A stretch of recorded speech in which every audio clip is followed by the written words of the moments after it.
How are we doing? How's everybody feeling?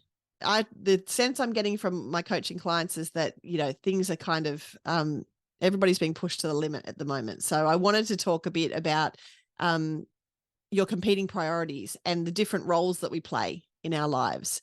Because I don't know about you, but I find that when I'm playing one role, I'm great at it. When I'm just being mum, killing it. Yesterday, Henry and I went to the park twice. Yes, I was the mum that said yes to going back to the park even after we'd left, because I was like, hey, no, like this is Henry time. What else are we going to do? Let's go back to the park. So when I'm just doing one thing, I'm most of the time doing okay. When I'm just at work and I've just got students in front of me and I'm just teaching and the music's playing and I'm my very best Miss Stacy, I'm great. Where I fall into danger, where the danger zone is when I'm trying to be mum and trying to be Miss Stacy at the same time, or I'm trying to be daughter and I'm also trying to feed the kids, where I'm trying to, be at work and be a leader, but also trying to teach a class at the same time. When these identities that we have in our lives cross over and we find ourselves in the danger zone, that is the time when things feel all a little bit too much, when things get a little bit overwhelming, when we really feel like it's all coming crashing down. And I know we all do it. Like we're all standing at the side of the bath, checking our emails, not necessarily to be like replying to emails. I don't know if you do this, but I'm just like, let's clear out the stuff I don't need. And this is a great time to do it. I'm standing over the bath and the kids are whinging about having to get in the bath. Or, I'm going on holidays, but I'm taking my laptop with me. I'm sitting by the pool, but I'm on my laptop. Like, no, that clash, that guilt creeps in. I can't actually just sit here on holidays and enjoy myself. I have to take my laptop. We all know this feeling. This is, this guilt feeling is not new to any of us. But I think a lot of people use the word balance, like we should be able to balance these two things, or, many of us wear more than two hats, but trying to manage these things at the same time.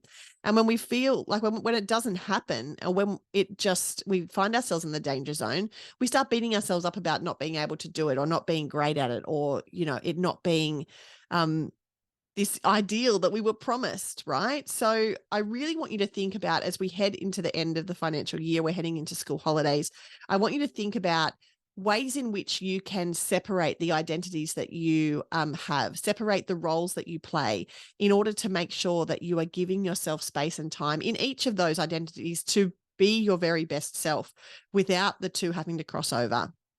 And I know that there are times in our lives where we can't avoid that. There are times when we have to take our kids to work, or there are times when we're trying to give the kids dinner, but there's some kind of work emergency, and so we're on the phone. I know those times have to happen. And in saying that we have to kind of divide those identities and kind of split them up, it's one about doing that. And it's two about, when the crossover happens, giving ourselves some grace and understanding that this is the danger zone and this is not like ideal. And yes, we are doing our very best. And that's the most that we can hope for ourselves. I talk all the time about wisdoms that the gorgeous Ali Garrison gives me. And one that she likes to remind me quite often of is, if I can look at myself in the mirror at the end of the day and know that I've done my best, then that's enough. And some days I really need to hear that, because I can go to bed going, oh, well, I didn't do that, and I didn't finish this on my list, and the kitchen's a mess, and I was late to school pickup, and, all those things, replay in your mind, during those moments that you're winding down. But Ali really encourages me to stand and look in the mirror and go, no, I did the best I could today. Wasn't perfect, but I did the very best I can, and tomorrow's a new day.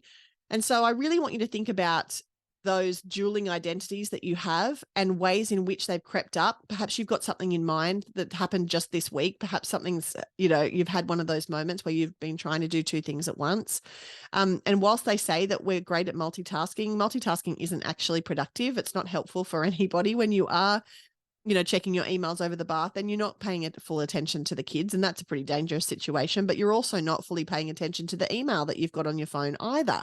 So you want to make sure that we are finding ways in which to be fully present in each of the identities that we have in our work and our life, in order for all of the identities to coexist peacefully and effectively. no one wants cranky Miss Stacey in the classroom, but also the kids don't want cranky mum at home because my mind is somewhere else. So when you learn to be able to separate those identities and be able to park one and really focus on the other, that's when you get that sense of control that we're all after. That's when you start to feel balanced. That's when that burnout starts to not creep in, because we're not trying to be everything to everybody. And these boundaries are really hard to set, especially if you're not good at setting boundaries, especially if you have the people pleaser. Or I'm reading this fabulous book at the moment called Burnout by Emily and Amelia Nagoski, and they talk about the giver syndrome. So the human giver syndrome that some of us, happen to take on, that we are just, born to be giving, and we feel like we need to be giving all day, every day. And so we're constantly giving out, but not necessarily doing anything to fill ourselves up.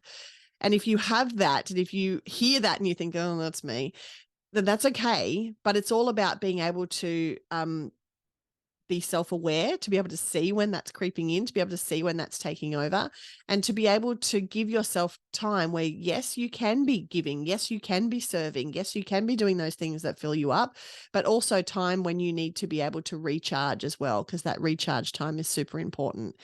And if you don't set these boundaries with the people around you, then you're really going to struggle. If you don't tell people at your workplace that, between 5 and 7 p.m. you're feeding and bathing your children, and they keep calling you, then either they're going to get frustrated that you're not picking up, or you're going to get frustrated because the phone keeps ringing and you're trying to, get everything else done at a really tricky time of day. And so nobody wins in that scenario. So boundaries are, yes, you need to set them. Yes, you need to figure out what you want and what that looks like. But the really important part that goes with that is then you need to communicate that with the people around you. And so if you want to have a chat with your team and say, this is my boundary around this time. I can help you from 9 till 5, but from 5 till 7, you're on your own. Solve the problem yourself. Or, at home as well, being able to say, I can't put the kids to bed tonight because I have an important call, or because, the kids were sick today and so I didn't get to work, but I have a deadline that needs to be met.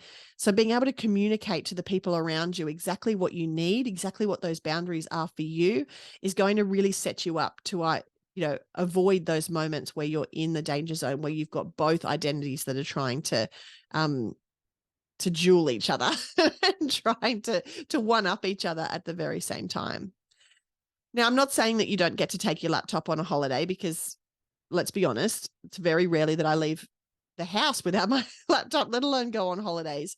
But setting those boundaries, being able to figure out, okay, when I am on holidays, I'm going to be, up and with the kids and doing all the family things, all the way up until 2:00. But then at 2:00, I'm going to do an hour's worth of checking my emails or an hour's worth of things, is very different to, being on the beach and checking your email, and then being by the pool and checking your email, and then being on the adventure safari and checking your email, because then you feel like you don't have a chance to switch off and you don't have a chance to enjoy the holiday.